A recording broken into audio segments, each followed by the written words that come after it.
Dear Journal, does everything in the world stand to be fixed? Come to think of it, is every pony so imperfect that they necessitate guardian angels such as myself to fly to their rescue? I know that I'm here in this town for a reason, curse or no curse.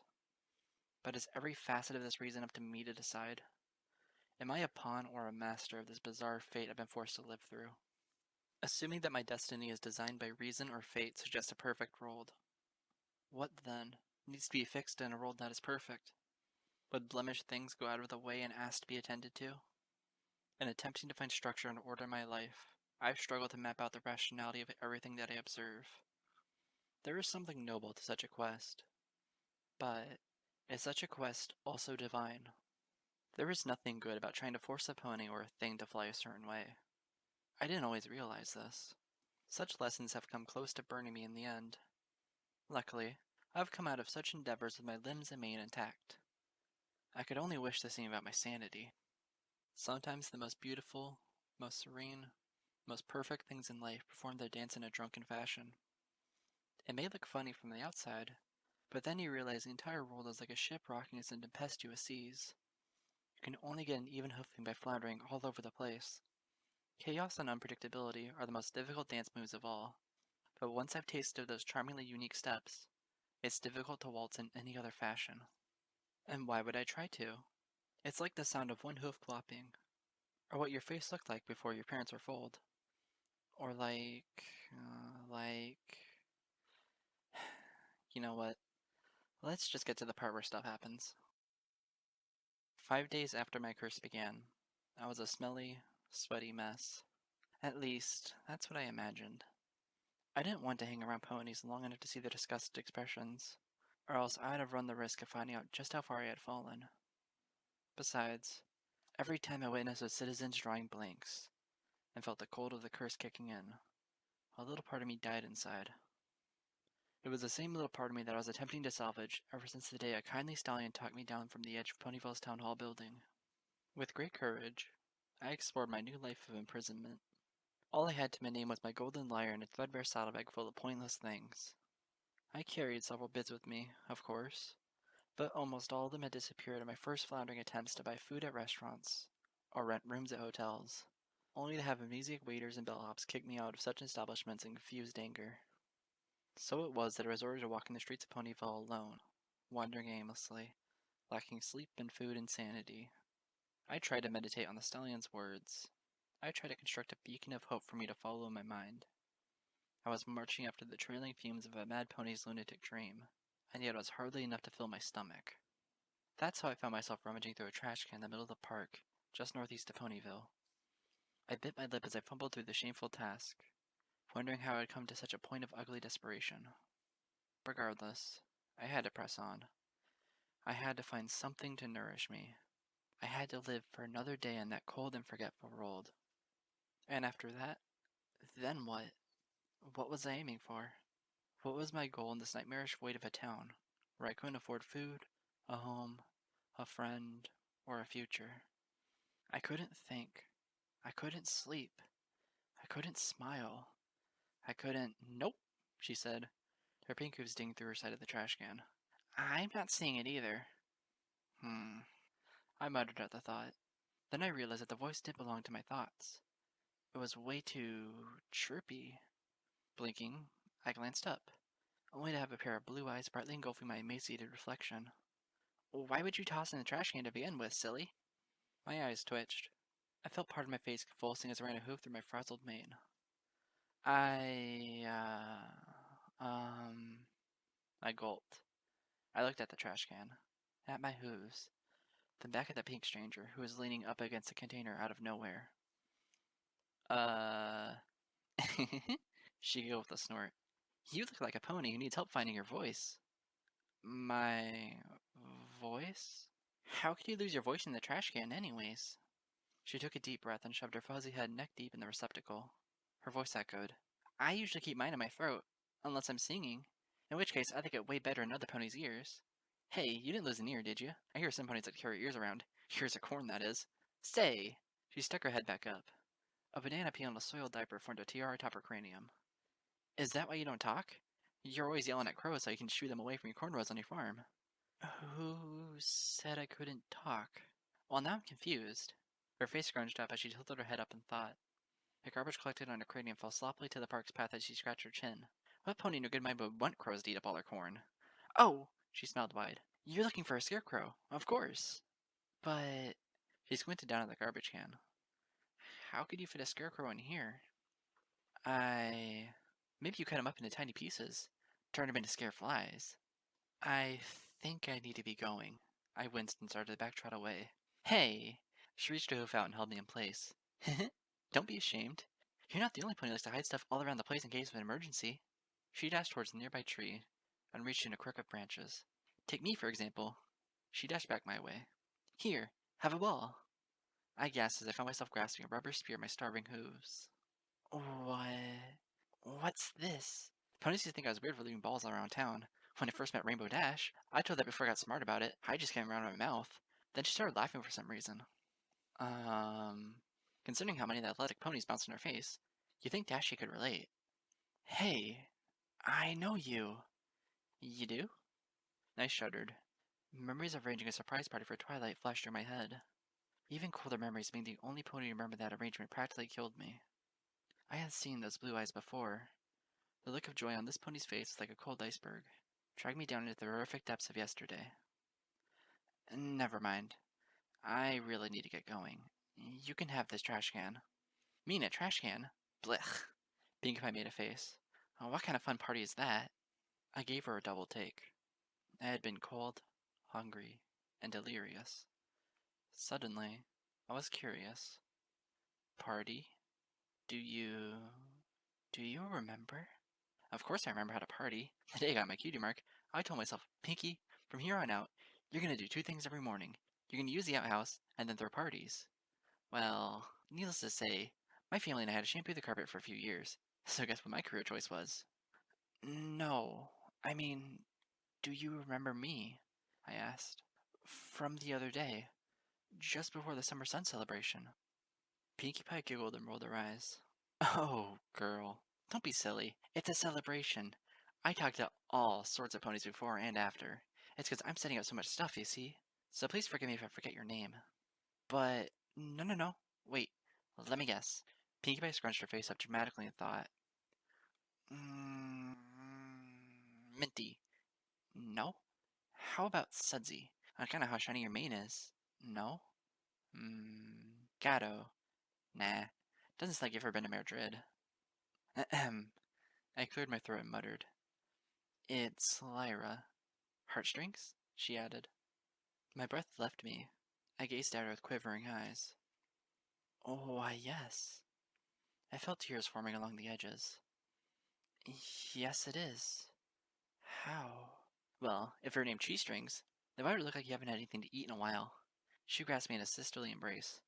Hop along, Lyra. Let's get baking. Baking? Mm-hmm. She dragged me along towards the center of town. That's one way to fill you up, don't you think? You work at a bakery? Oh, you didn't know? Pinkie Pie howled in the air. Your flank better call some pony. Ahem. No, really. Trot this way. Delicious morsels await, my merry Mint. There was this filly I grew up with.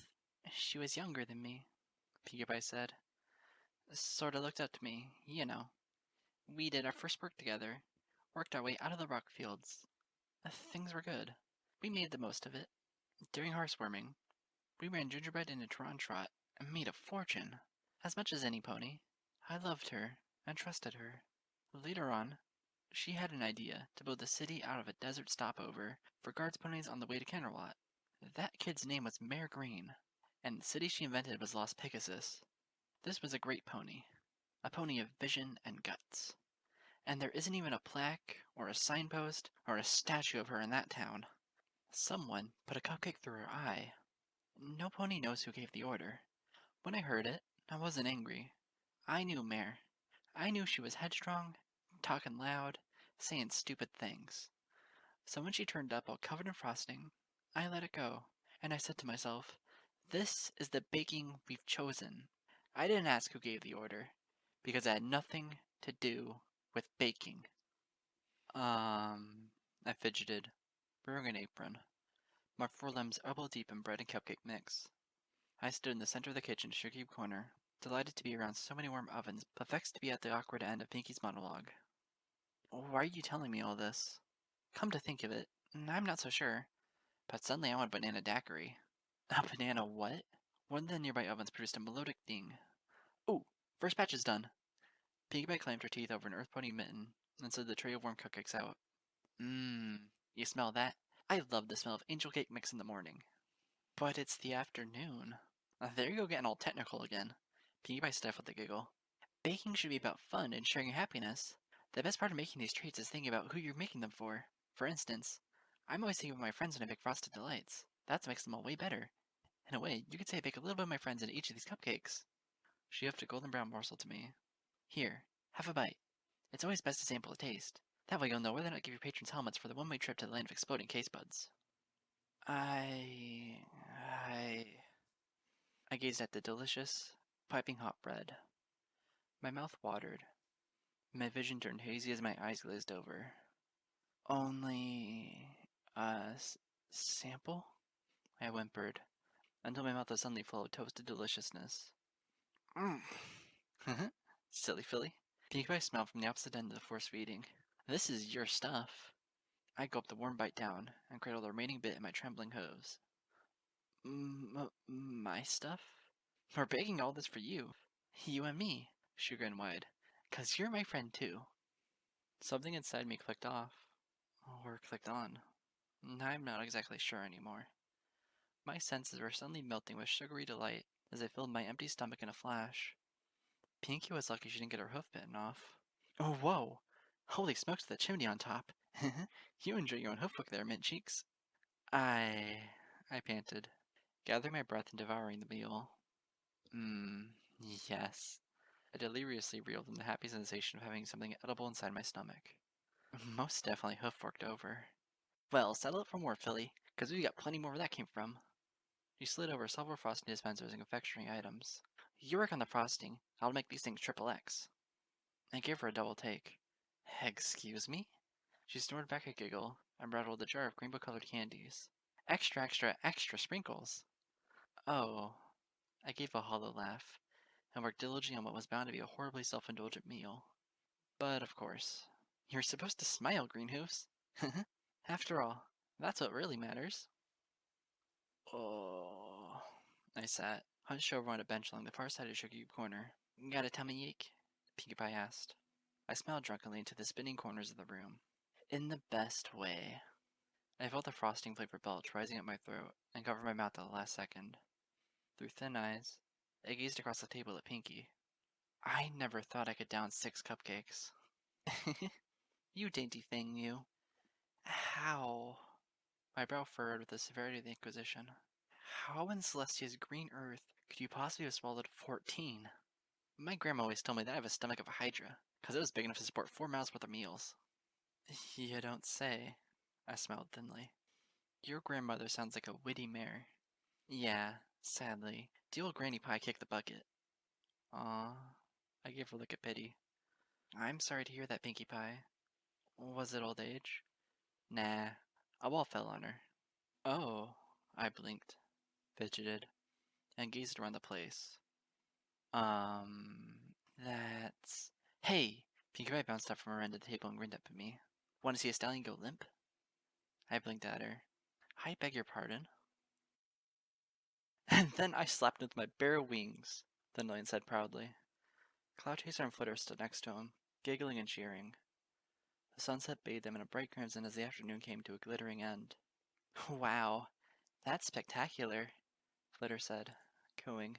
He had it coming, too, Cloud Chaser added with a sultry wink. Yeah, well... Thundlion scratched over across his muscular chest and smirked. He shouldn't have been shoving his beak in our flying team's business. You know, some ponies say that griffins are just naturally rare. Truth is, they don't breed enough to contribute to a proper gene pool. I mean, how can they? The only thing tinier than their brains is the size of their— Quick! I dashed up to him, wide-eyed. I shivered partially from the cold, partially from what I knew I was about to do. Oh, we need your heroics, Thunderlane. And you are? Flitter gave me a scathing look. Shh!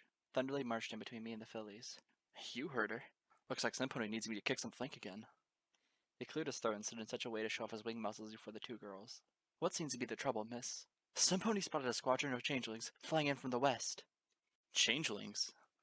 Thunderly made a face while Cloudchaser and Flitter murmured in surprise. Why, they're almost as bad as griffins. He blinked. Almost. Come, quick! I gestured with my hoof and trotted towards the sidewalk. We need your expert, Hawkeye, Pegasus vision. Absolutely. We can't have changelings invading Ponyville and... He squinted over his shoulder. Just what do changelings do again? Cloudchaser and Flitter shrugged. Hurry! There's no time. All right.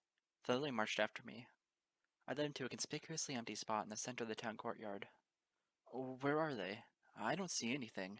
Scan the horizon. Quick! I pointed. We have to know how many we're dealing with. But... Thunderly winced and squinted his eyes. The sun's setting over there. It's hard to see anything. Just stand right there. I pointed towards a dark spot in the concrete. But keep your eyes on the sky. Cloudchaser gulped. Her eyes locked on the spot where I was directing him. Thunderlane? Her sister stifled a snicker. Hush, girls, he grunted. I must concentrate if I want to spot where they're coming from. Gazing up, he walked blindly onto a wet circle of liquid adhesive. His hooves came to a squishy stop. His eyes narrowed bravely towards the burning west horizon. All I see is a flock of birds. Ma'am, are you sure this is... Biting my lip, I gave a hoof sign to the air. Pinkie Pie jumped out of a nearby bush and shrieked directly into Thunderlane's ears. Run! It's the Lunar Inquisition! Gah! Thunderlane went wide-eyed. His wings flapped like a frightened chicken's. As soon as he lifted up, the adhesive sticking to his hooves bounced like rubber bands and yanked him partially back onto the ground. Oof! He grunted. His entire side plastered through the courtyard. Ugh. Cloudchaser and Flitter transformed into a collapsing pile of giggles and shrieks. Pinkie Pie snorted and fell back, kicking at the air as the hysterics took over. As for myself, I sat there, slumped on my haunches, with a hoof planted over my gasping mouth. After a while, the horrors of my past few days faded away, and I was thrown deliciously into a sea of hyperventilation and laughter. Thunderlane, naturally, was hardly amused. Pinkie Pie. He thrashed and fought and struggled to peel himself off the layer of translucent glue. Wait till I get my hooves on you. Now, cheer up, Mohawk. Pinkie Pie wiped the tears from his smiling face. Like we really interrupted anything with you three, one way or another. You're gonna end up sticky tonight. That's it. Come here. Thunderlane lunged with a growling pair of teeth. Feathers flew from his wings as he managed to get within biting distance of us. Da! I fell back, into Pinkie Pie's forelimbs. Time to spit like a dime dog's behind, Mincicle. Pinkie Pie yanked me along with her as we collectively scampered to the edge of town, baptized in Thunderlane's curses and the giggles of a pair of rosy-cheeked mares. I left, almost tripping over a random tree root jutting from the forested path. That wasn't the half of it. Pinkie Pie bounced happily alongside me in the settling twilight of the day. Then he tried to make her feel bad by saying, I bet the reason you never condition your mane is because no stallion wants to get close enough to smell it. And then Rainbow Dash said, the real reason they call you Thunderlane is what happens when you eat too many chimichangas. Because that isn't the weather team making all that noise on a Wednesday afternoon after dinner. Real thunder would have lightning to it. Then, of course, he got mad. But what could he say? Dashie may not be the best of punchlines, but she's pretty good at delivery. I've known her way longer than the other mares, and it makes me happy whenever I can make her laugh. Because it's like a challenging little game, you know? For instance, why was the Rainbow Factory full of blood? I give. Why was the Rainbow Factory full of blood? Because I was really happy to see the Snowflake Factory. Yeah, Texas humor. It's an acquired taste. But I like hot sauce in just about everything. Did you hear the one about the Dead Sea Serpent who visited Cloudsdale? No. What about him? He died. I collapsed. I was surviving on sugar, endorphins, and lack of sleep. Somehow, Pinkie Pie was the glue that held it all together. As freezing as I was, there was nowhere in all of Equestria that I wanted to be but with her. Oh wow, Pinkie Pie. Do you ever run out of fumes? I'm pretty sure Thunderlane doesn't. Just think, if all the Pegasus need to do is graduate fart camp, no wonder Thunderlane passed with flying colors. Get it? Passed? And come to think of it, Fluttershy would have failed that camp too. Pinkie Pie scratched her chin and thought. It makes you wonder if there's an alternate world out there. A dimension not only of sight and sound, but of methane. Woo. I gazed up, my cheeks sore from smiling. Say, it's getting pretty dark, isn't it? Ew, I hate dark. Dark never writes home to Mama. She grinned mischievously and grabbed me by the saddlebag. Let's do something about dark, shall we? Like what? Whoa!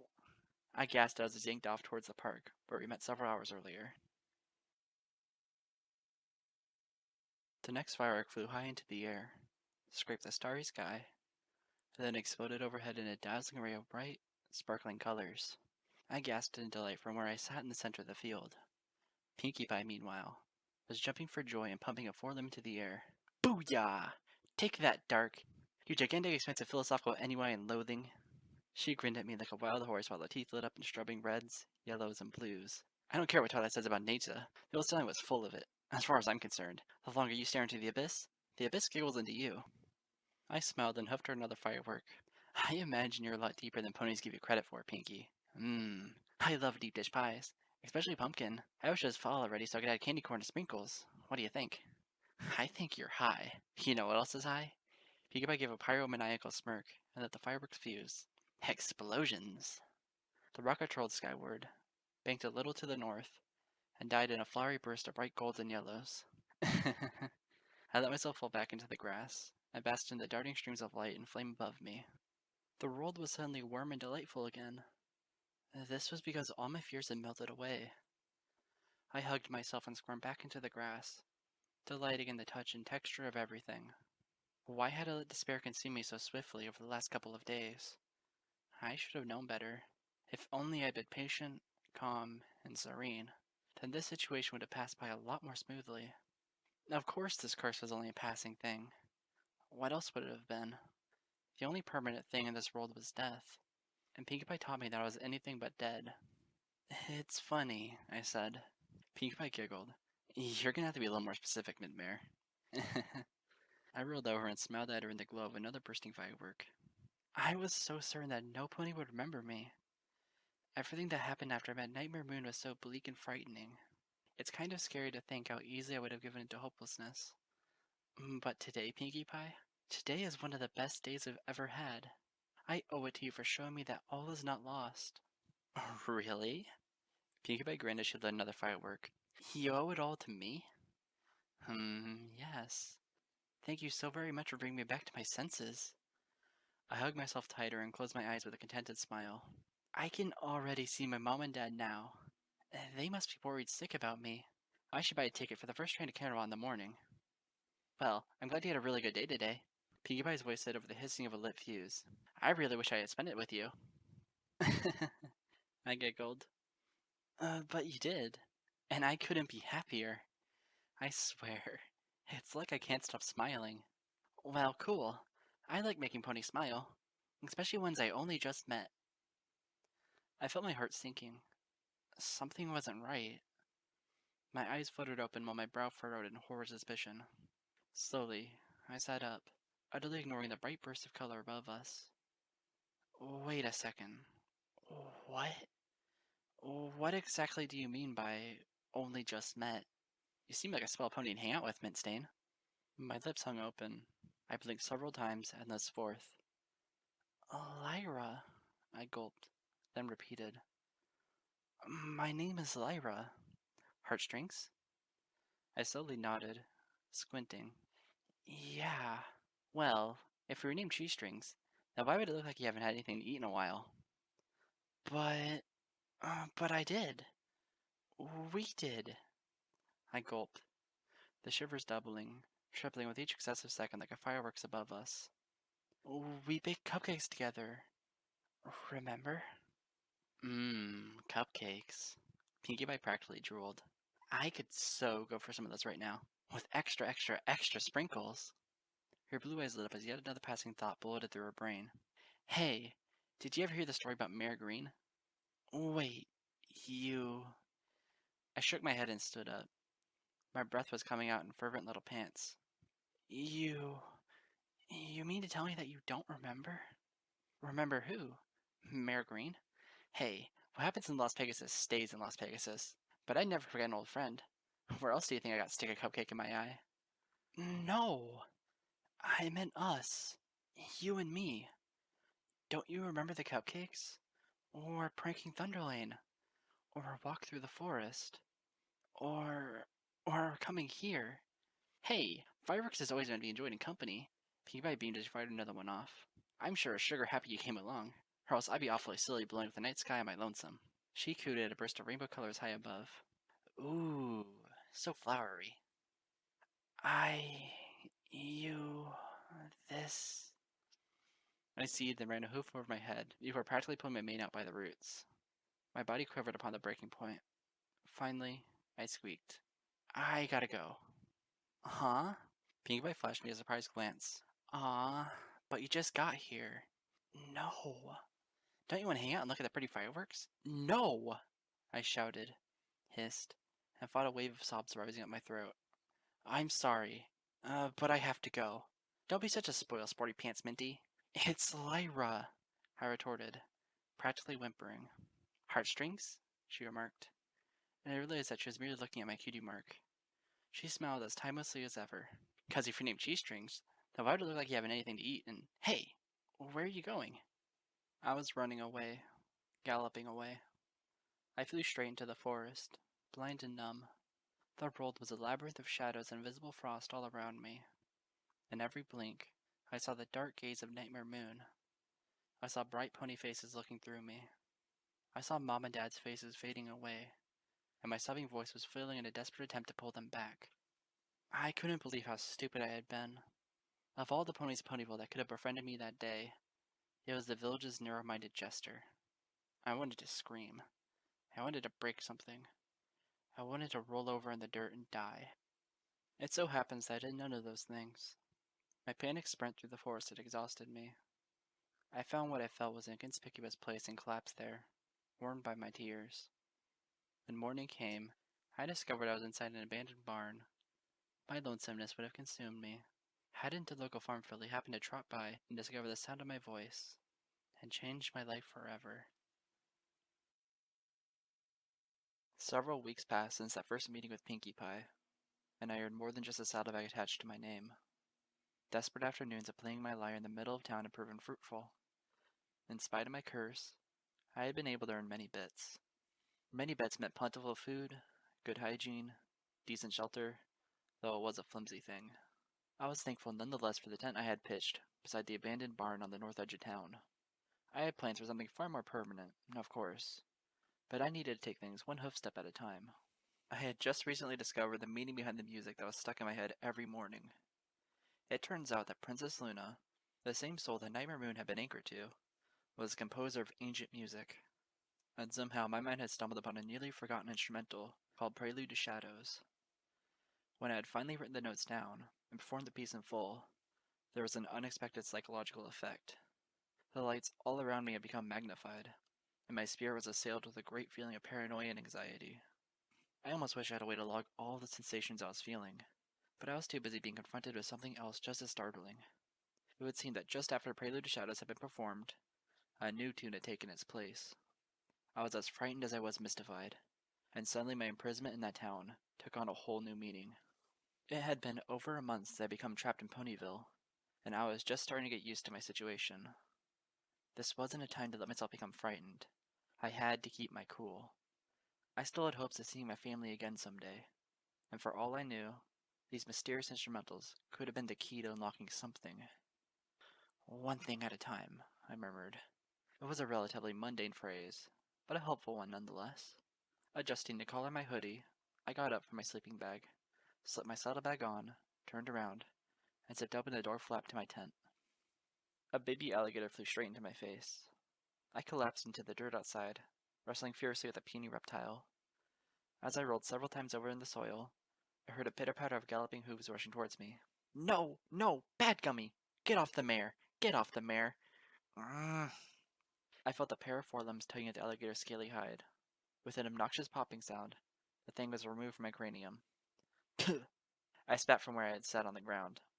With a sigh, I pulled my mane out of my eyes and glared up at the bright shape before me. Seriously, Pinkie? Will you put a leash on that thing already? Hey, it's not his fault. I thought I could teach him hang gliding. But as soon as I tossed him to the winds, I realized it for the glider, as well as the hangers. Did you search the gallows? I asked. Huh? Gallows? I sighed. Never mind. I still think he could use a leash. Silly filly.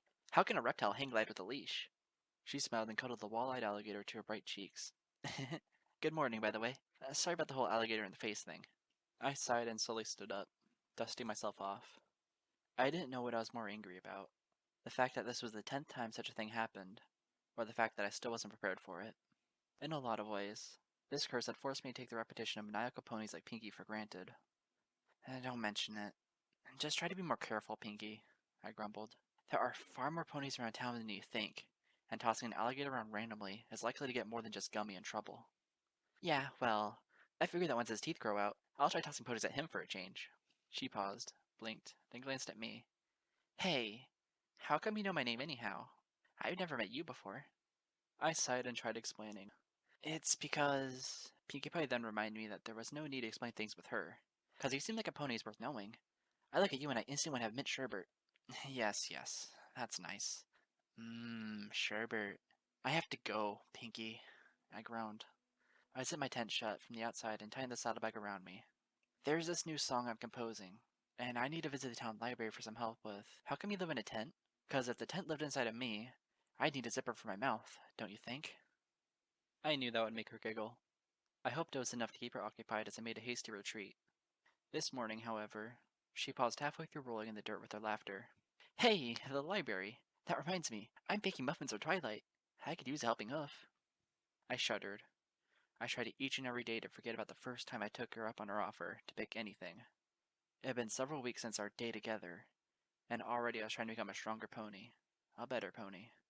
Pinkie's presence only served to remind me just how far I had yet to go. Sorry, but I'm a little busy. Too busy for blueberry muffins? Why, we can't have that, miss. Lyra, I muttered. I immediately wished I hadn't. Let me guess. Heartstrings? Because if your name was, and I hate cheese, I added with a frown.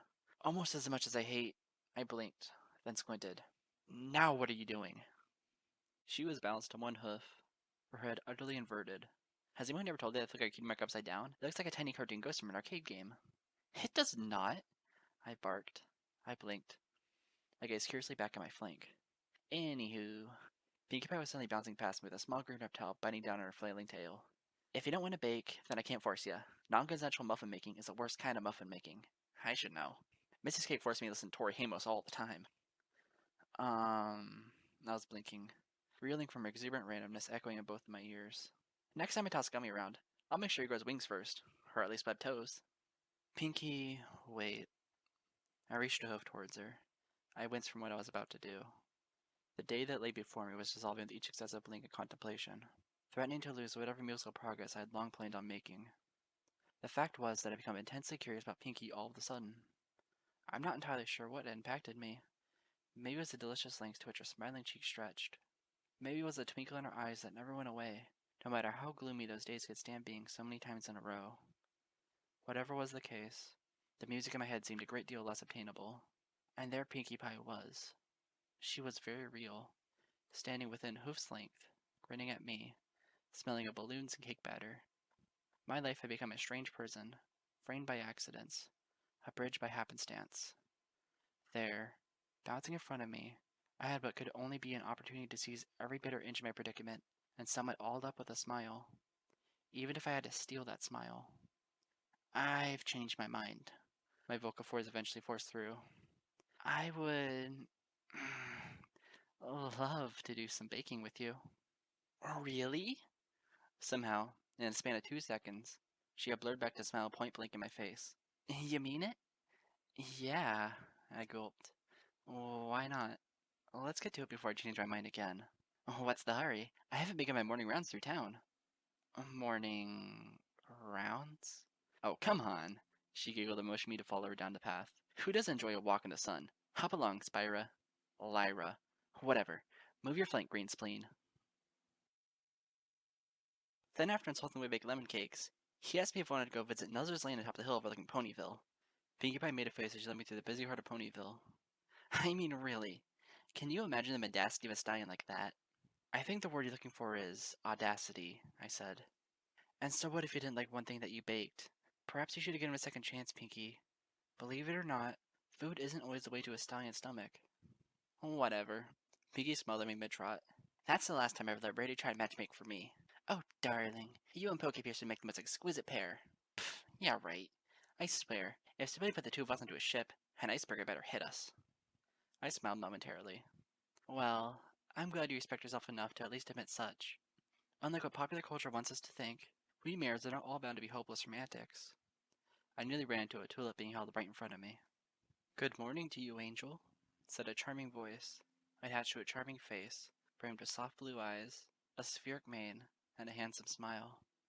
I blinked. I plucked the tulip from his grasp and stirred where I stood. Um. The stranger smiled, gave a bow, and trotted off towards the gardening wagon.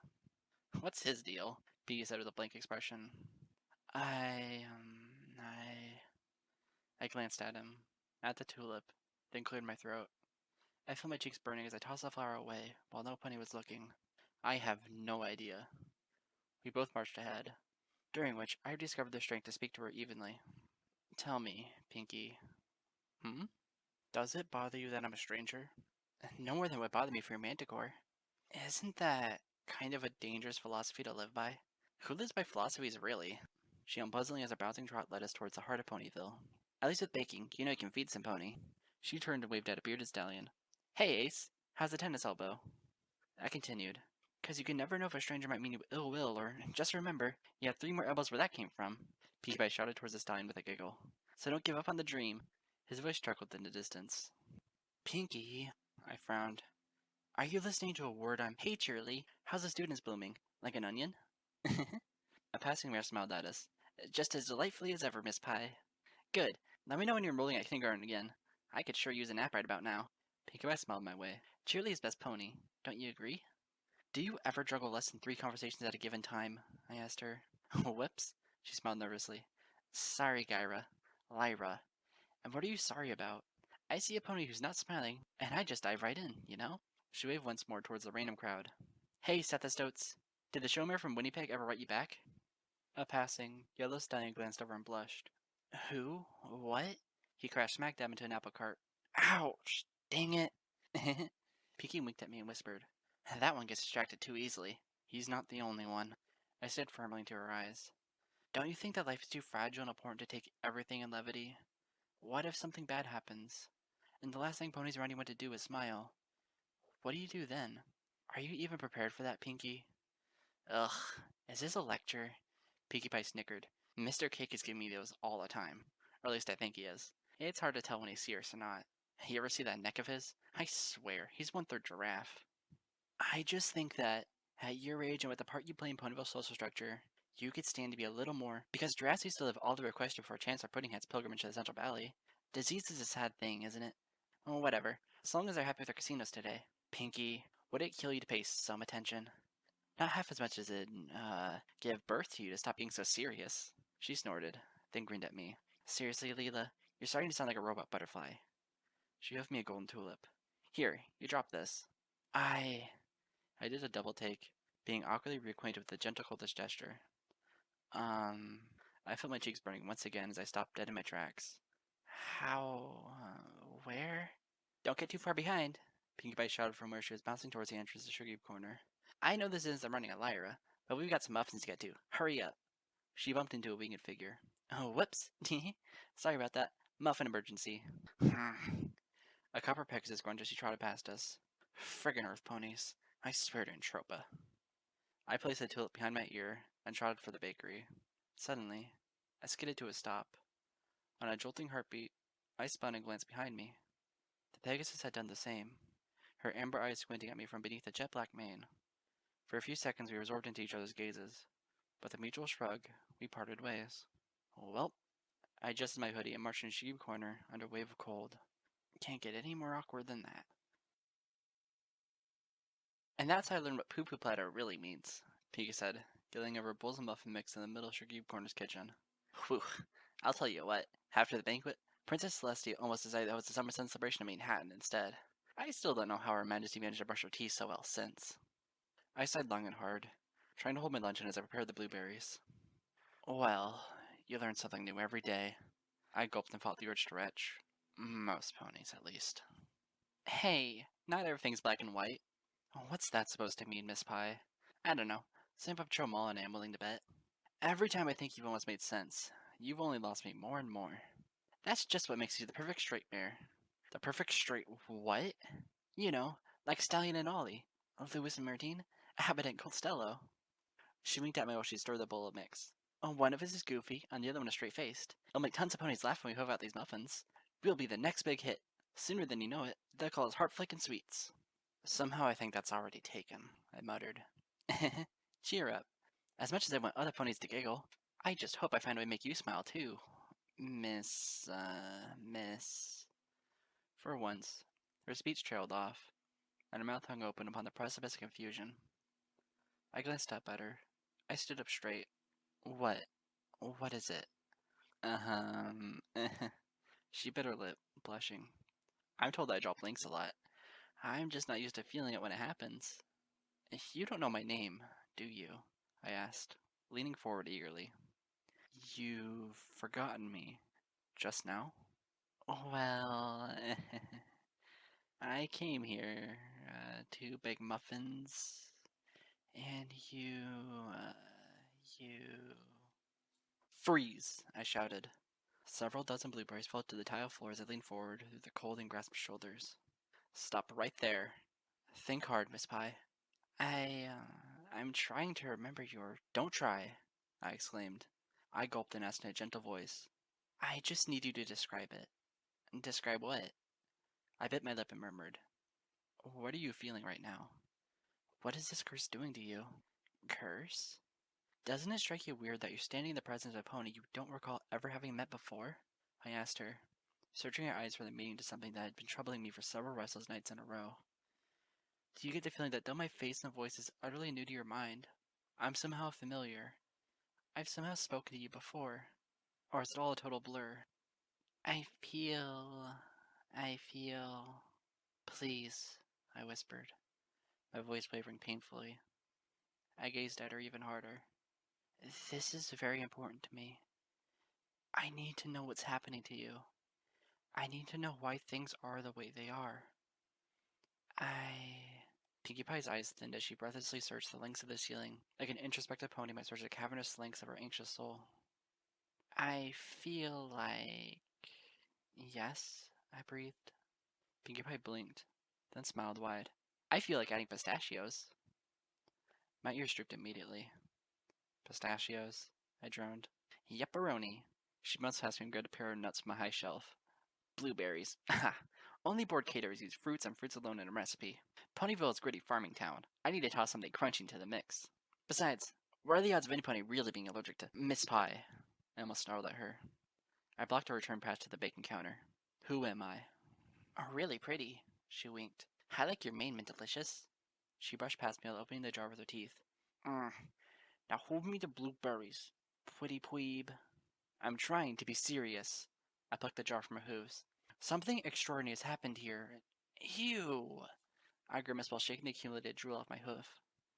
I placed the wet jar of nuts down and stared at Pinkie again. I've been here for the past hour and a half, and yet suddenly it's like I haven't been here at all. What would you say if I told you that I could describe everything that's happened since we met at my tent just north of town? We met at a tent? Yes! You tossed Gummy into my face. Huh. Well, that's probably teaching him how to hang glide. She smirked at me. Say, you don't know where I might find a glider around here.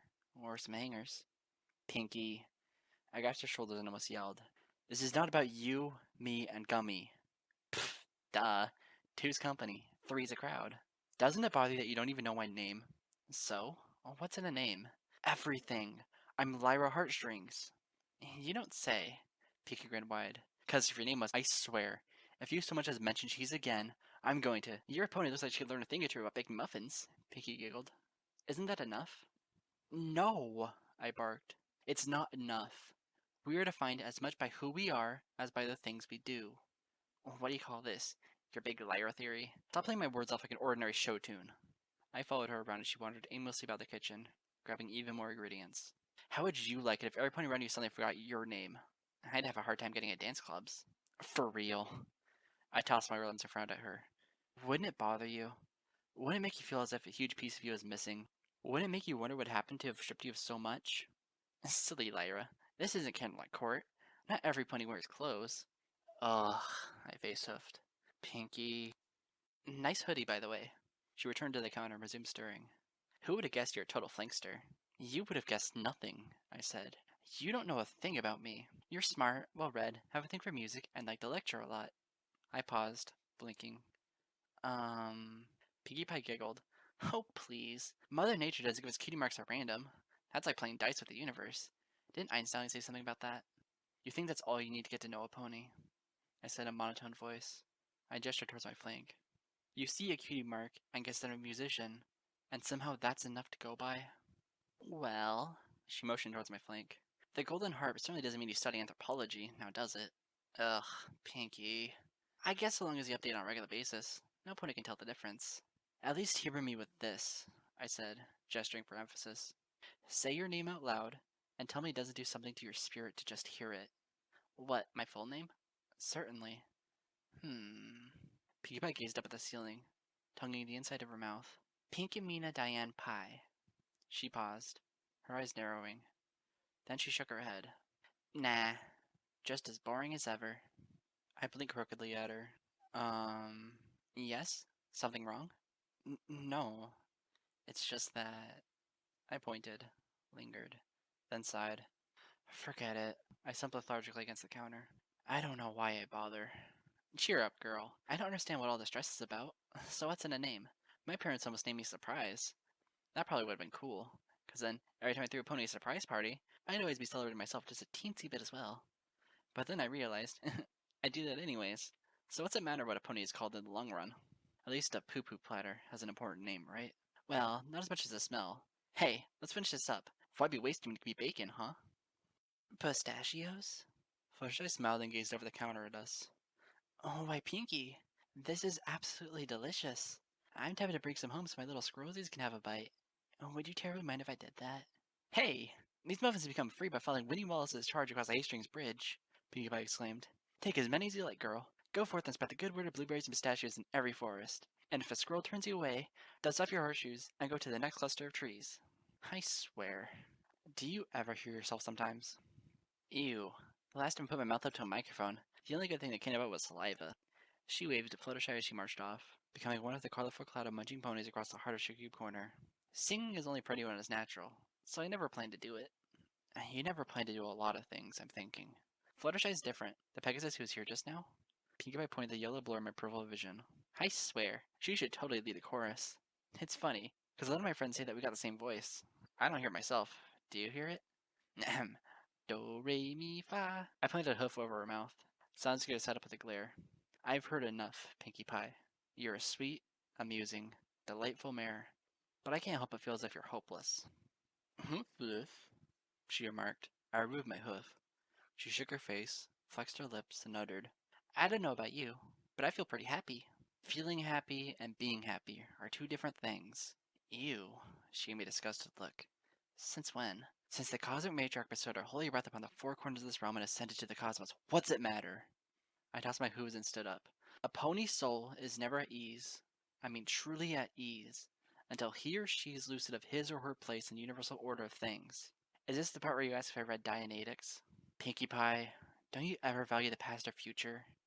I looked at her with pained eyes of concern. Just how long can you live in the present? How can you possibly eke meaning from a life that is measured in the here and now? Doesn't anything hold permanence and meaning? Well, I guess I could dwell on the past. If only to find out what the word eke means, she murmured. She stroked her chin in thought as two more ponies walked by and grabbed more muffins from the counter. You see, I didn't exactly have a lot to laugh about when I was a little filly. My family built their home in a gloomy little town, built in the ravines left behind by the bone specks of a fallen goddess's lifeless wings, where to laugh was a sin and the only thing to measure one's worth was to labor in deadly mines from sunup to sundown. Pinkie, I exclaimed. My breath leaves me as I rested a gentle hoof on her shoulder.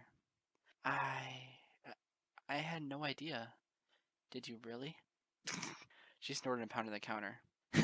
I'm just kidding. I grew up on a rock farm. Pinkie Pie. That's it. I grabbed my Celtics and hoisted it over my flanks. I'm leaving. Haha. Don't be so down in the mouth. I'm just trying to get you to grin. At this rate, you'll get me to my grave. Oh, where are my manners? Pinkie Pie stood up next to me.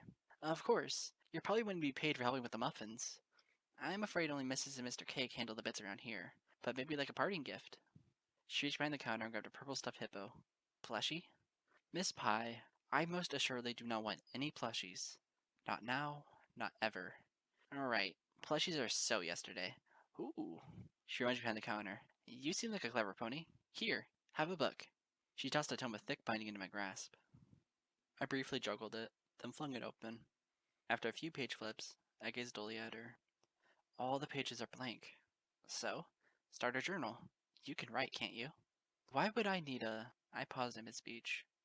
I gazed down as I flipped through the dead pages yet again. I never cared for diaries myself. They take forever to write. Plus, what would I put in them anyways? Pinkie cleared her throat and thickly orated. Dear Journal, do you like rhetorical questions? How about rhetorical statements? I used to write rhetorical statements a lot. Then something happened and it reminded me about something else that happened, and suddenly I decided upon being declarative. Pinkie Pie? Fluttershy said. I glanced over to see her returning to the counter. I was wondering, she quietly spoke. Could I, possibly bother you for 2 more muffins? Angel's been really good-mannered lately, and I feel as though I should give him some positive reinforcement. Fluttershy paused, leaning over to stare at me. Why, hello. Are you a friend of Pinkie's? You don't remember me from 5 minutes ago? No. I'm sorry. Should I? I slapped the book shut and gestured at Pinkie Pie. Ha!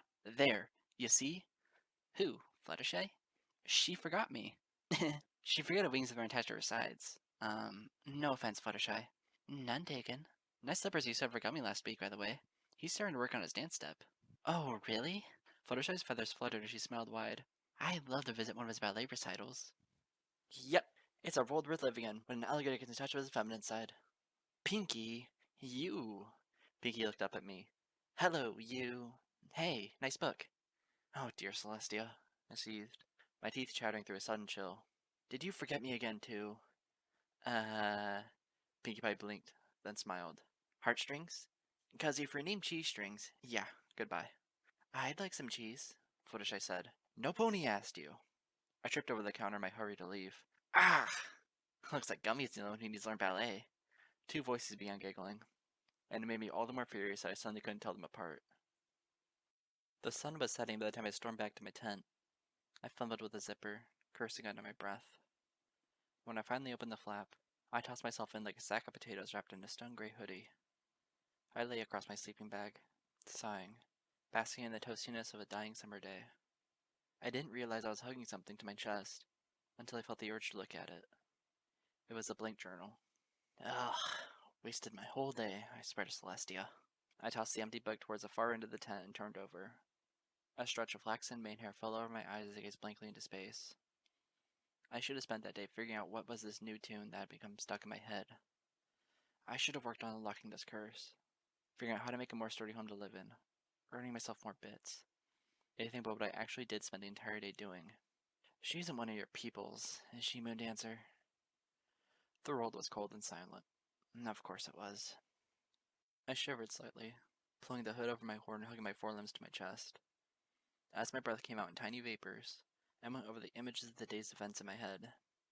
If I was in any other circumstance, if I was any other pony, then perhaps even a fraction of the things that Pinkie had said would have done what she always wanted to accomplish. Admittedly, I felt like smiling on a few occasions, but for some reason a frigid new part of me kept that from happening. Because of that, both of us had come to an impasse. Did I really have the curse to blame for that? What was I becoming? Or better yet, what was I destined to become? I wasn't always so cold, so joyless, so devoid of any sense of humor or levity. Was this curse such a curse because I was letting it be so terrible? No, no, it couldn't possibly have been that simple. I just needed to understand things more. I needed to get answers.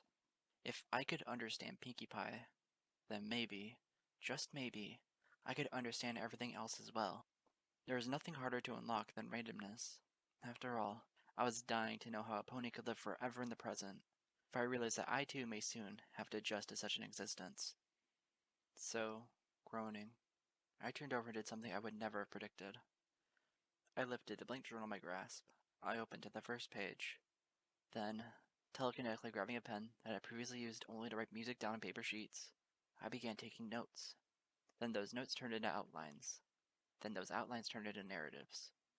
Finally, those narratives morphed into journal entries. Before I knew it, there was an elaborate map being made of my prison life in Ponyville. 12 months later, seated in the center of a cozy log cabin with a crackling fireplace, I was still illustrating that map. I calmly murmured aloud, while dragging the quill one last time across the bottom of the page. Have you ever had a beautiful melody stuck in your head, but you don't know where it came from? That melody is me. I stopped. I dropped the quill in its inkwell and gazed at my finished entry. Good thing I'm the only pony who reads this. That rubbish would never catch on. I took a deep breath and smiled. Life was still tough, but it was manageable. I had discovered many elegies since my first frightful month of the curse. I had made a home for myself. I had planted crops to grow my own food. I had even devised a way to coax Twilight and help me learn the latest mysteries regarding my predicament. As a matter of fact, just the day previous, she had helped me discover the name of Elegy Number 7. I glanced to my left, pleased at the thick pile of notes that I could now safely label the Threnody of Night. After nearly a year of awkward trial and error, I was finally starting to get the hang of things. It felt refreshing, as if I was actually in a good place. Perhaps such a sensation was what sparked the feeling of nostalgia suddenly blossoming inside of me. Whatever the case, I was motivated to flip through the first few entries of my journal. I hummed to myself as I spun the pages towards the very beginning of the book. I froze immediately on the first sheet, my eyes squinting. I had several year-old notes scribbled down in hasty pen strokes. From the horribly jagged hoof writing, I could tell just how much the cold had made me shiver 12 months ago. Among the convoluted to-do list, I saw such gems as earn more bits, tear down the barn, get access to the library's older books, and acquire musical instruments. But none of these had locked my attention so viciously in place. In the center of everything, with an angry line crossed through it not once, not twice, but 3 times, was a bold group of words. Learn to think pink. I blinked at the imperative statement. I made a face. Ew, really? My breath came out in a vaporous shudder. I gazed into the flames of the fireplace. Couldn't I just figure out how to time travel, or build an artificial rainbow instead? There are times when I am reminded of just how alone I am. I can never predict when such epiphanies take place, but they're almost always followed by an immutable silence that not even my frost-stricken breath can interrupt. The fireplace had seemingly drowned itself into the shadows of the cabin. The instruments hanging all around me faded into obscurity, while the stars of night disappeared one by one outside of my windows. I started to imagine that, with or without learning more about this mysterious threnody, I had come a long way to reach this place of tranquility and soundness of mind. It wasn't an easy road. I had struggled through many trials and tribulations of spirit over the year. Still, I had a lot to be proud of, psychologically speaking. And yet, no matter how serene I may have become, I knew it was nothing compared to the joy that Pinkie Pie exhibited through purely natural means. What epiphanies, then, could such a bouncy earth pony be capable of experiencing herself? When she felt terribly alone, who would be there to comfort her? For that matter, who would be capable of telling exactly when and where she crossed the great divide between joy and despair? Suddenly, thinking pink no longer felt like a mission to understand myself, but to figure out yet another soul frolicked innocently across my cursed path. How could I have ever been possessed to cross out such a note on several occasions? I blame it on the alligator, I mumbled. I knew I might end up regretting it, but my mind was already making plans to do something about this. After all, I had just made another big step in uncovering the elegies. What was to stop me from helping my amnesiac friends discover their true potential, as I had so blissfully stumbled upon mine? I flipped forward through the book and grazed the page right after my latest entry. With the pen, I dragged fresh new notes across the page. I smiled to myself. This would take several weeks, but I could already tell it was going to be easy. I had made my connections through town, after all, even if those connections had no recollection of me. All I needed to do was ask the right ponies the right kinds of questions, and I would finally have Pinkie Pie all figured out. And then, just perhaps, I could help her figure herself out. Almost a month later, in front of Shiggy Corner, Pinkie Pie was raising Scootaloo's front hooves victoriously in hers. She did a little dance and smiled wide. Woohoo! Look who's all better! She winked at the little filly. It takes more than a crazy long-range magical Pegasus launcher to drain the spirit from you, hey, Scootzilla? Scootaloo blushed. She stepped back from Pinkie Pie and dug a bashful hoof into the ground. Seriously, Pinkie, I'm fine. And I'm sick to death of everybody constantly celebrating and patting me on the back like I'm some sort of national hero. So I crossed the wrong paths with Dr. Who's thingamajig. Big deal. That's something I won't be doing again anytime soon.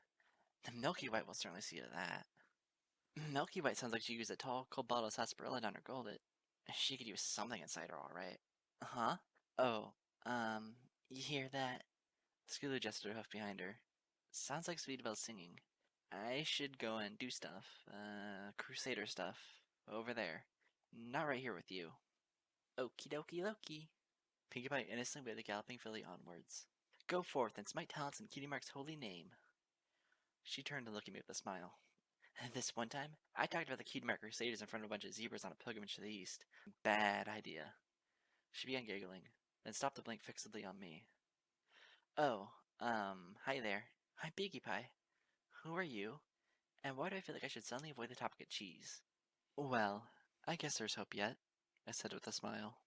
Huh? Pinkie Pie. I strummed my lyre from where I stood against a tree a few feet away.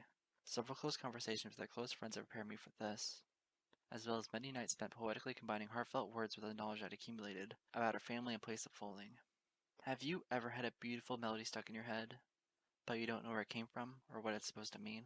Only that you have the natural urge to hum it, regardless. Ew, that's the worst tagline I've ever heard. Uh-huh. Undaunted, I tongued the corner of my mouth as I thought hard for a way to start over. Here goes. I looked at her with yet another grin. What makes a pony? Is it her dreams? Her thoughts and her ambitions? Psst! Peabody leaned over and gazed every which way with a goofy grin. Am I on Cantor camera? Is this what this is? I sighed long and hard. I strummed my lyre with greater volume and spoke with a slightly edgier voice. What does it mean to be alone? I mean truly alone. Have we come to a point of understanding the feeling? Ooh, I love this game. Guess the song, right? Let me see what comes next. Pinkie Pie inhaled dramatically to the point of her eyes bursting. When she was finished, she loudly screeched forth, You've lost that loving feeling. Oh, that loving feeling. I made a face. It had been nearly a year since I attempted a solid conversation with this bright soul. Now I was remembering why. I glanced around to see several ponies glancing curiously our way for the source of the caterwauling. I spotted the mare clamping her hooves over her ears, while Berry Punch was shoving her head deep into a thick shrubbery in order to drown out the noise. Feeling, now it's gone, gone, gone, and I can't go on. No. Da-doo, da-doo, da-doo. I ran a hoop for my head. Okay, let's try taking this elsewhere. Many, many hours had passed. Under the glow of a park lamp buzzing with moss, I tiredly clutched my lyre and strummed a few ugly chords into the night. It took all my leftover energy to mutter. What does it truly mean to be cursed? I spelled in a bitter monotone, my eyes dull and bloodshot. Does it mean that we've been robbed? Ooh, I know this one. Pinkie Pie bounced in front of me, grinning wide. You hear about tickets to a Stevie Nicks concert? Highway robbery, I'm telling you. She should have stuck with Phillywood Mac. No, I didn't mean... I seethed, calmed myself, strummed my lyre, and uttered. Do heroes exist only because history chooses to write about them? Are the greatest ponies who ever lived so legendary because they earned their status on the account of their... Ooh, Brony Stark! Pinkie Pie bounced yet again. Brony Stark is my hero. Dang it, this isn't about... whoever Stark, I barked. Aww. Pinkie Pie grinned mischievously. Some ponies angry that Maryville got bought out. Will you let me finish? Finish what? My introduction! Pinkie Pie blinked, glanced around at the starry sky, then squinted at me. This was all an introduction? There is something very special I wanted to tell you, and I wanted to do it eloquently. We could have that done with a hoof shake, girl. She extended her limb. The name's Pinkie. Pie if you're nasty, she added with a wink. Diane if you're... Well, if you're really bored, I guess. Alright, that's it. I stood up from the bench and lifted my instrument telekinetically. Lyre time. What time? Just listen. I growled briefly before absorbing the air around us with a tranquil little melody. There was something hypnotic about the tune that I produced. Even the crickets were drowned out, as a sweet lullaby occupied all currents of the late-night breeze. Soon, Pinkie Pie stopped stirring altogether.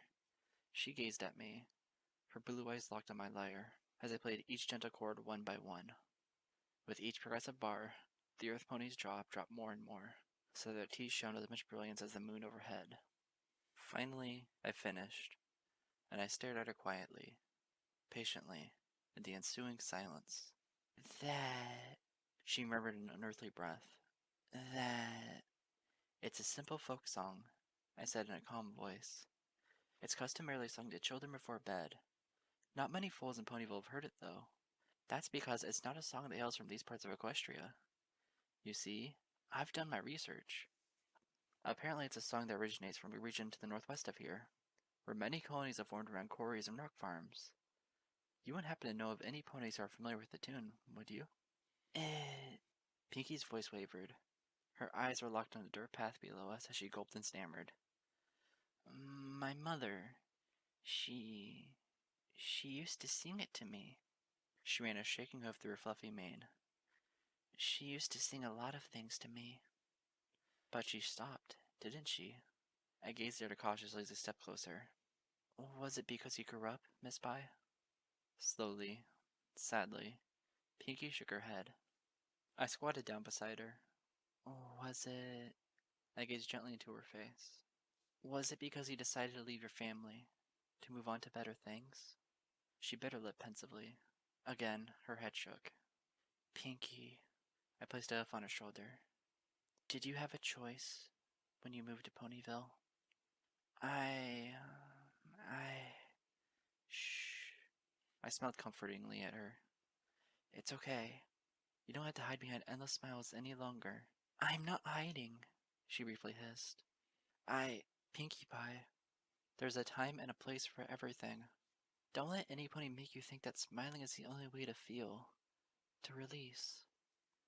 I kept my eyes level with hers, absorbing her attention, reaching out to her soul with every fiber of my being. Listen, you're a marvelous pony, a beautiful pony.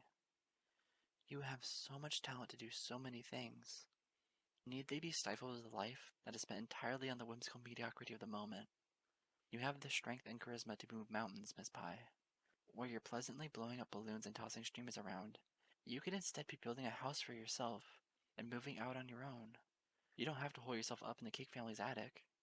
Don't you think you deserve to start living for yourself and not for other ponies? But other ponies need me. What about your needs, Miss Pye? I asked. What about what makes you whole? What guarantees you a future? I chuckled. You may even find that very special sim pony if you just tried. I wouldn't want...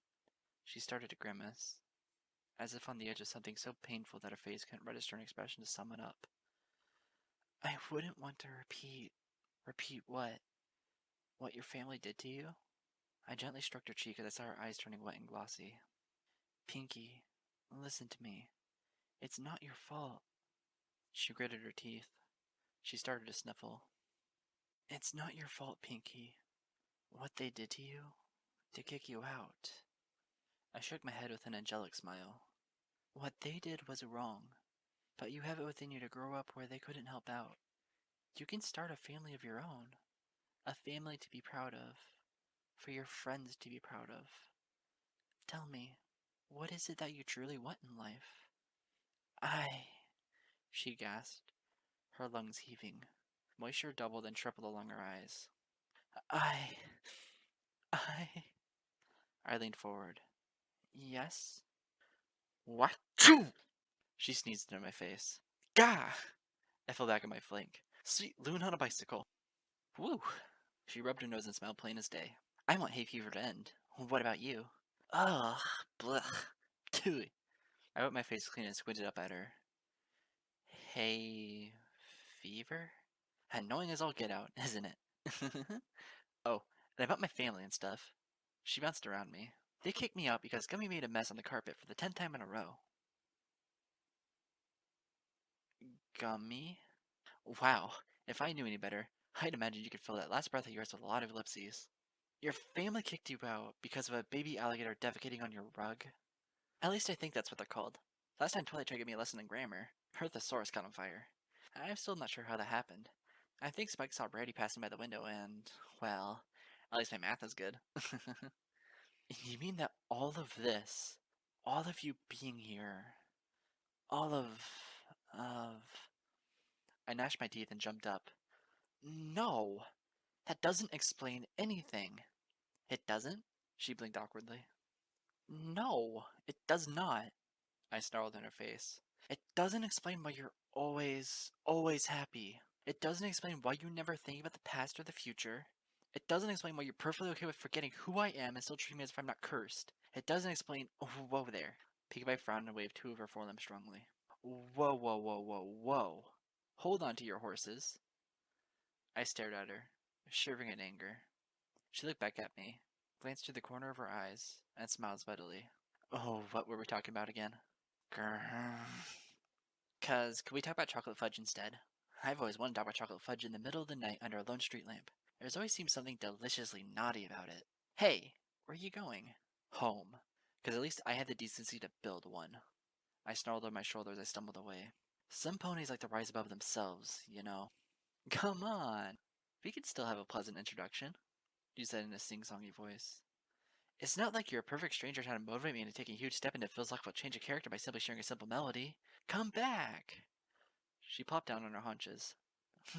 Some ponies. Can't live with them? Can't live without. Ooh, looky, moss. All aboard! Last call to Philadelphia. Train to Philadelphia, last call. I took a deep, shuddering breath. Weeks later, I leaned against the bench at Ponyville's train depot as I watched the dismal sight of a train chugging away towards the horizon. The soreness in the back of my throat was excruciating. Every thought was committed towards treasuring the last few words Moondancer had to say to me.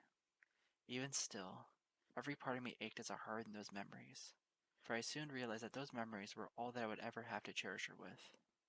I clenched my eyes shut and ran two hooves over my face. I could still see her expression, her violet eyes, her devil-may-care grin. My ears twitched, for I could still hear her voice.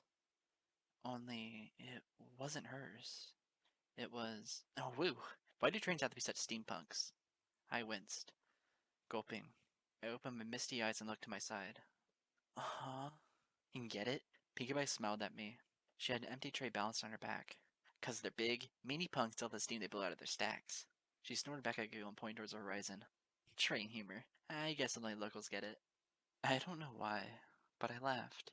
It was both painful and pleasant all at once. I needed a reason to exhale other than a sob. It's okay. I get it. At least I think I get it. With another shuddering breath, I glanced lonesomely towards the horizon. I heard a shuffling of hooves. Pinkie Pie had not left my presence. Apparently my previous, cracked facsimile of a smile wasn't convincing enough.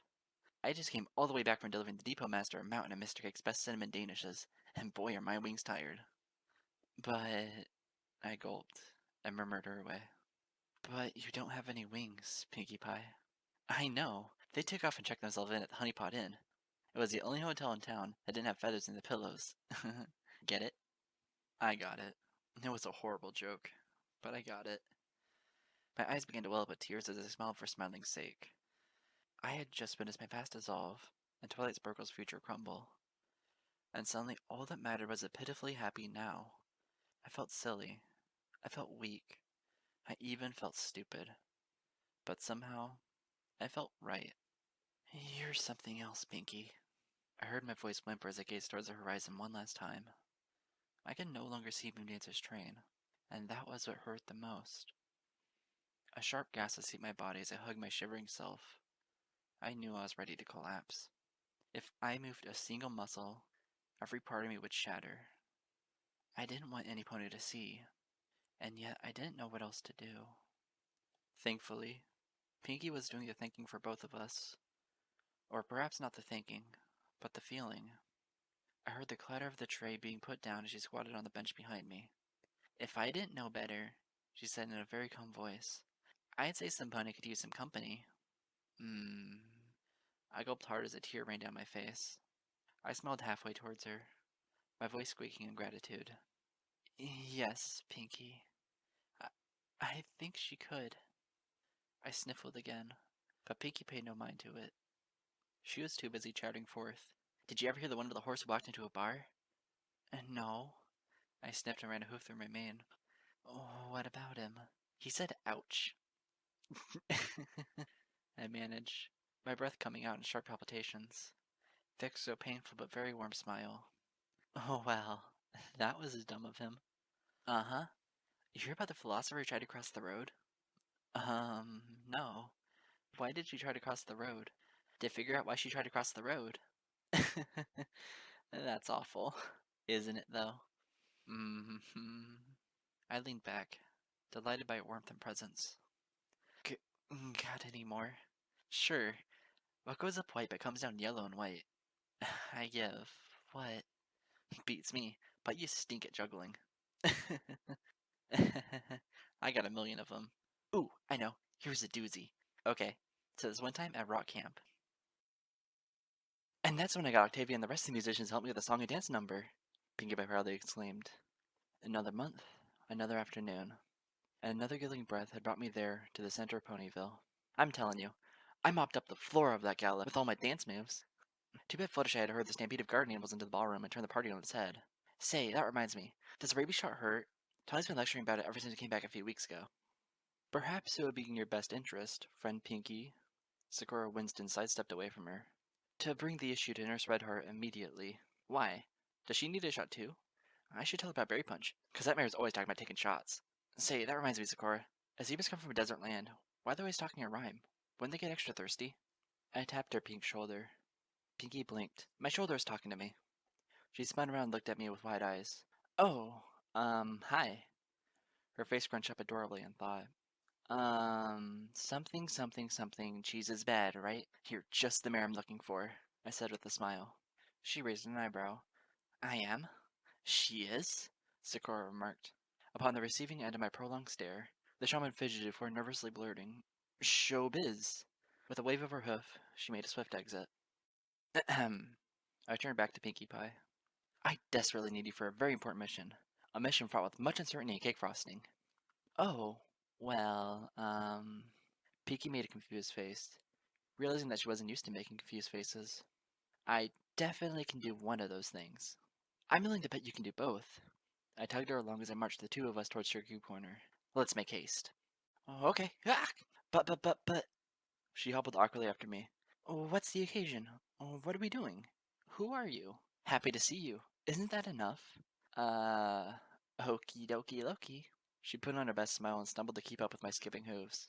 Hey, wait for me. There's something about the smell, texture, and taste of marble cake frosting that brings out the little singing bird cage inside of me. Oh, what about you? Uh, sure. Though, Pinkie Pie fumbled the jungle of the many ingredients I was tossing across the kitchen towards her. Whoa, but, what, you never read Maria Angelou? Oh, her? Pfft, like, who hasn't? She paused in a precarious lean, squinting. Wait, did you just make that name up? If I did, would you pat me on the back? I'm afraid my hooves are too full of batter and flour bags to do that. Well, so be it. I slapped a large pan down onto the counter. 'Cause it's time for us to make the ever-living snot-awesome cake. I grinned psychotically at her. The world was alive, and I was at the center of the spinning bicycle wheel. What say you? Enough pretense. Let it all hang out like your brother-in-law on Hearthwarming Eve.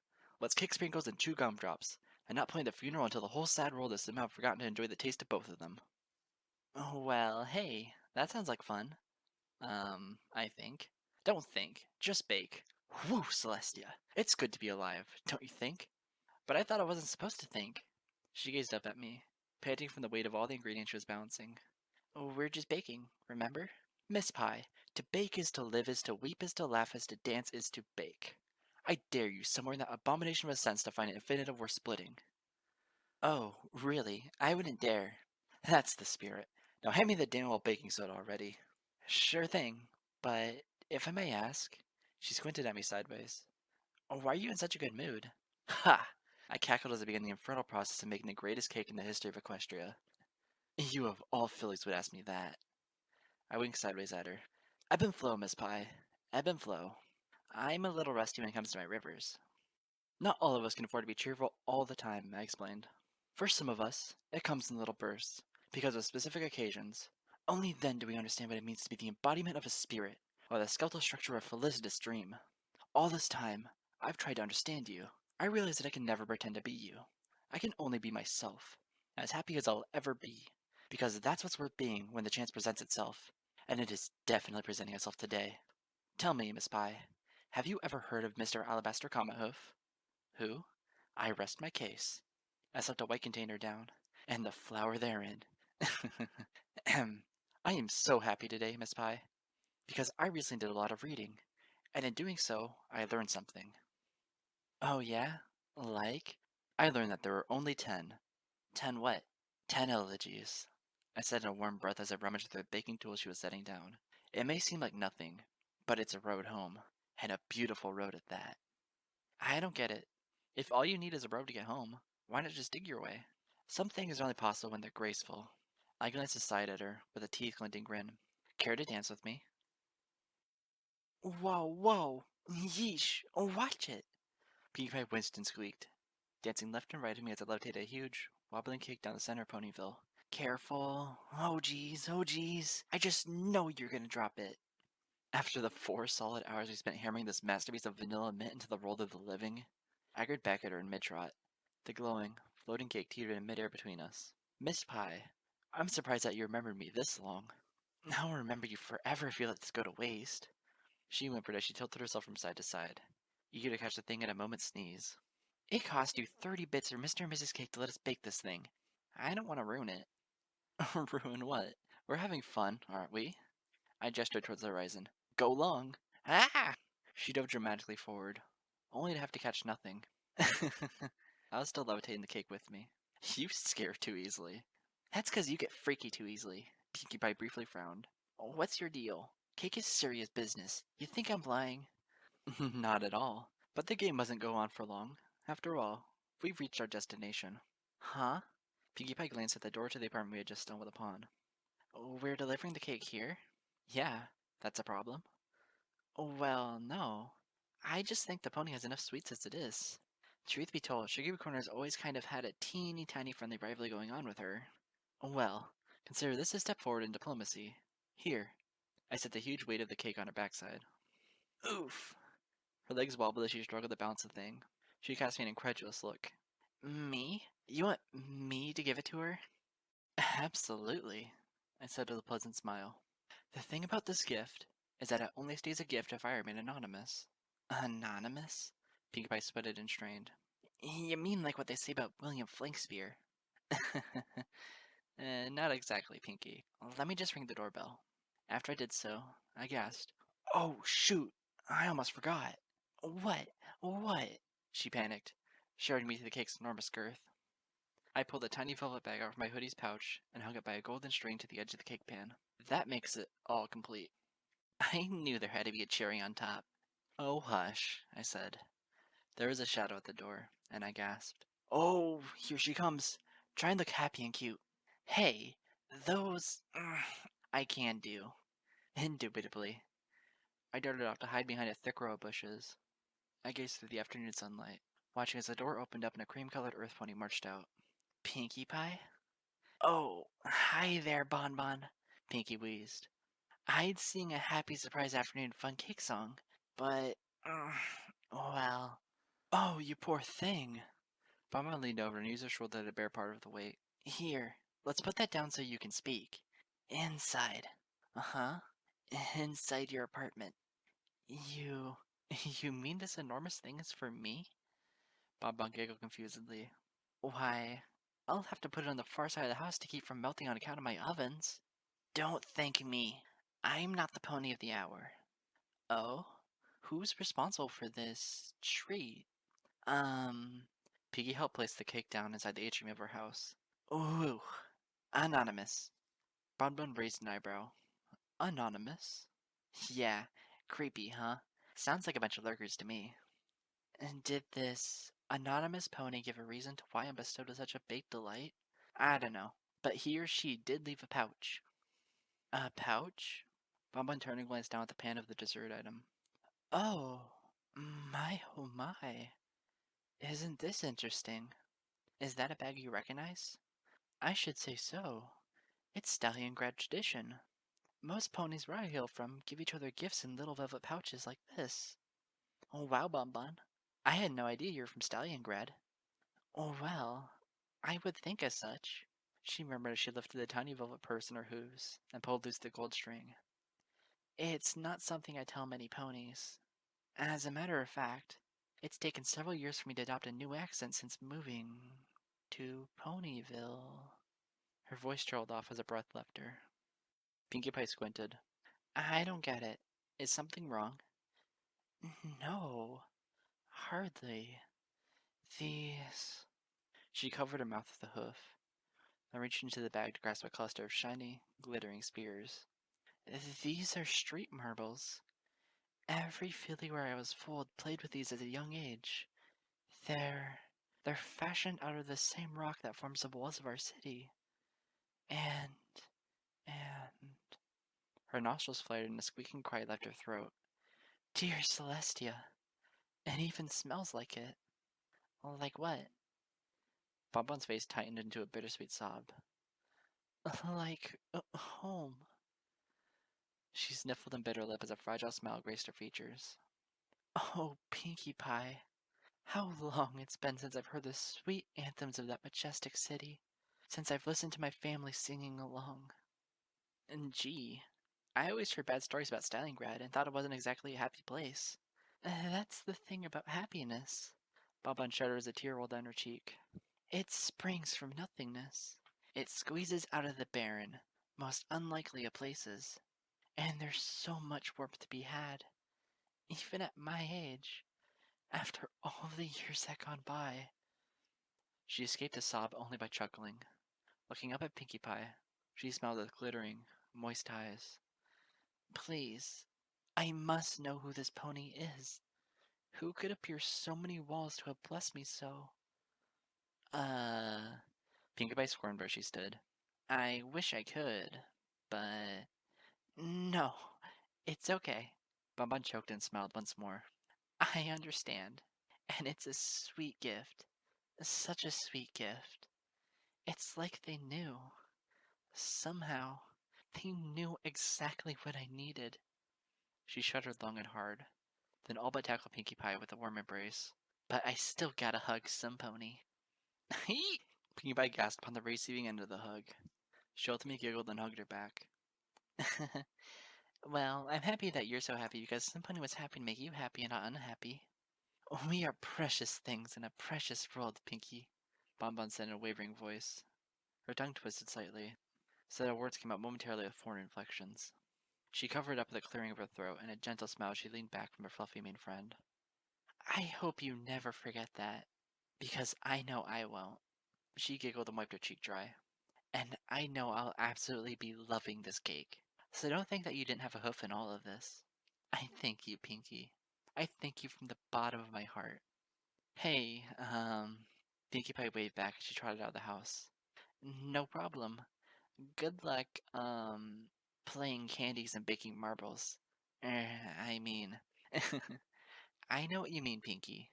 Bonbon smiled. She nuzzled the velvet pouch and trotted into her house with a lasting grin. More often than you think, ponies understand you, and are grateful for you. The door shut quietly, and Pinkie Pie was left standing in the yard with a blank expression. Huh. She turned around and slowly trotted out onto the sidewalk. Now if only I could understand me as well. The question of the century, no doubt. She heard a few strumming notes from my lyre and looked over. Oh, you're still here. Is that half as surprising as the fact that you still remember me? I said with a wink. I don't get it. She marched over to me and pointed in the direction of Bonbon's apartment.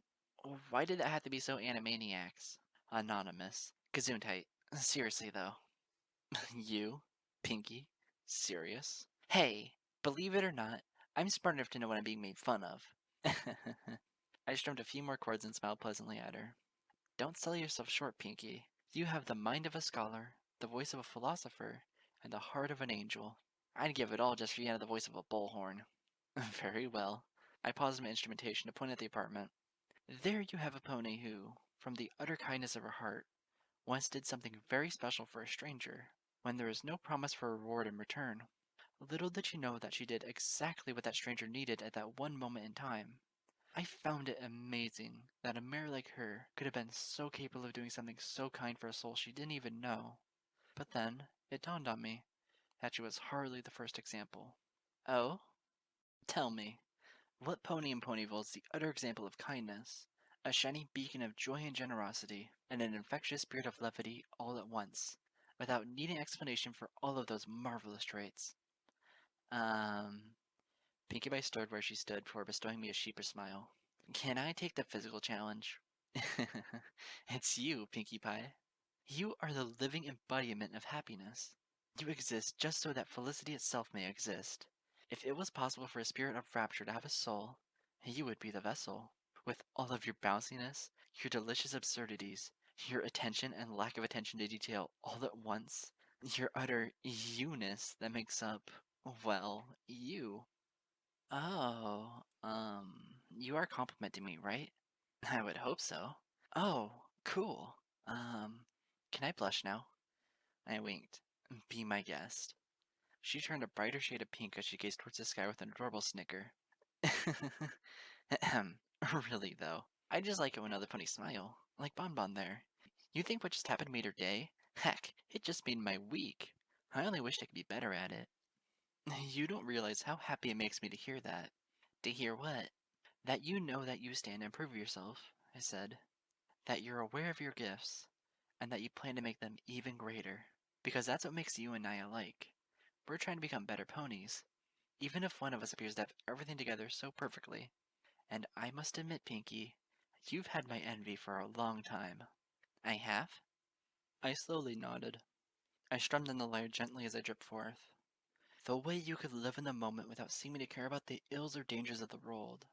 The way you could be smiling and gleeful when others around you wanted to do nothing but sob.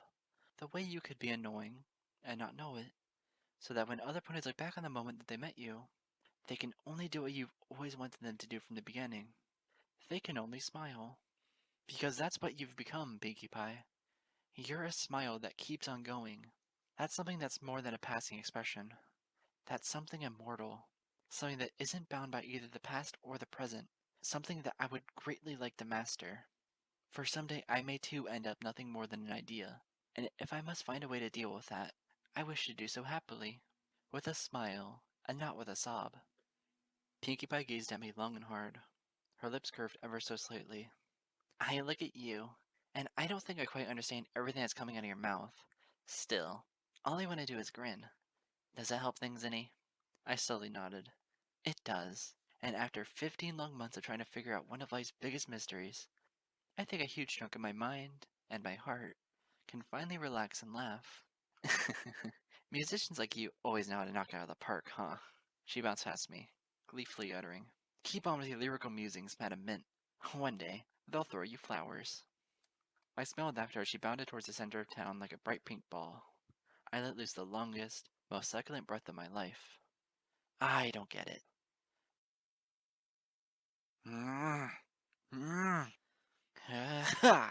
Applejack yanked her forearm across a tree stump. Ramiras was flung onto a patch of grass in Ponyville Park. Her legs curled up like a blue cockroach's as she groaned in the crisp afternoon air. Dang it, not again. Reckon we can take a break from hoof wrestling now, Sugar Cube? Applejack leaned back with a sigh. My elbow's starting to itch just a tad. Nuh-uh. Ramiras kicked up and glared across the stump from Applejack. I'm not quitting that easily. Please, Artie, Applejack groaned. The dog blame gala's over and done with. There ain't no more tickets to fight over. Can we move on from this here dark chapter of our lives? Bite your tongue. We're going to end this. Rainbow slapped her forelimb once more atop the stump while smirking. Best out of 1,337. Ugh. Applejack gripped her forelimbs with hers. Fine. Before the two could start again, Pinkie Pie suddenly bounced up. Hey, what you guys doing? Spelling it out? Rainbow Dash growled. I was about to wipe this farm-filly smug face full of freckles all across the... Nothing much. Applejack smiled up at Pinkie. What's on your mind, Sugar Cube? I was wondering, AJ. I just mapped out this nifty plot of land south of Garcelle Boutique. You think you could teach me how to build myself a house? Well, that's nice, Pinkie. But right now I'm in the middle of teaching an RD lesson she won't... Applejack's green eyes bulged. She adjusted the brim of her hat and squinted up at Pinkie Pie. Mind repeating yourself? You want to build a house? Rainbow Dash asked with no less a bizarre expression. Yep, Baroni. What for, darling? Well... Pinkie Pie took a deep, deep breath. Her following speech came out like a Gatling gun. It suddenly occurred to me in the middle of giving gummy sponge bath that it was the only reason I could pony was because my parents kicked me out of the farmhouse back home when I was fitting anger, and ever since then I've been gleefully eating the fruits of my existence by making every pony around me smile. And if I don't suck it up and act like an adult real soon, I'll discover too late what it means to be a sad sack of a lonely background pony with nothing better to do than just sit around and philosophize. A bent haystack fell out of Applejack's gaping mouth. Rainbow Dash was also brandishing a blank expression. It wasn't until a light breeze kicked at their manes that the three ponies realized something wasn't right. Huh? What? Applejack tilted her head around. I think the music just stopped, Rainbow Dash said. The three mares looked in my direction. I found to pick my lyre back up from where I had dropped it beside the tree. Ahem. My bad. Please, carry on. I resumed my role as a rain of minstrel, filling the air once again with gentle strings. Applejack shrugged, her hoof still entangled the Rainbow Dash's. Well, she smiled nervously up at Pinkie Pie. I reckon that's a mighty big step you're taking there, Pinkie. I can't pretend to judge you on the decision making, but I'd be more than happy to assist you in building a log cabin, assuming that's what you really want. Actually, what I really want is some pistachios mixed with blueberry, Pinkie Pie said, gazing out towards the sunrise as she licked her lips.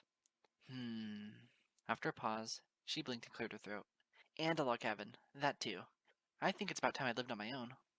Oh, well, shucks. When did you want to start planning? Anytime you're willing to lend a hoof, AJ. Fine by me. Just 1 second. Applejack's face tensed. She slapped her hoof across the tree stump. Wah! Rainbow was flung once more onto the grass. Now I'm ready. Applejack stood up with a grunt. Yeehaw! Time to fetch us some cutting tools. Okie dokie Loki. Pinkie Pie gladly led the way with a girlish bounce, while the smiling Applejack trotted along. Hey! No fair! Rainbow Dash grunted and scampered after them. You're not getting away that easy, AJ. Best out of 1,339. Oh, why don't you just stuff it? Stuff you! We're ending this once and for all. I gazed after them, playing a few prolonged notes of my lyre. My eyes fell on Pinkie Pie's bouncing form, and I shook my head in amusement. So typical. She's atypical. I took a deep breath. Placing down my lyre, I reached into my saddlebag and produced an ancient brown tome. I squirmed comfortably against the tree trunk as I opened the book, its magical glowing letters shining bright and blue in the delicious shade. So, Mr. Comet Hoof, let's see if you have anything less absurd to teach me. Come to think of it, pistachios and blueberries would be nice right about now. Allergies be damned.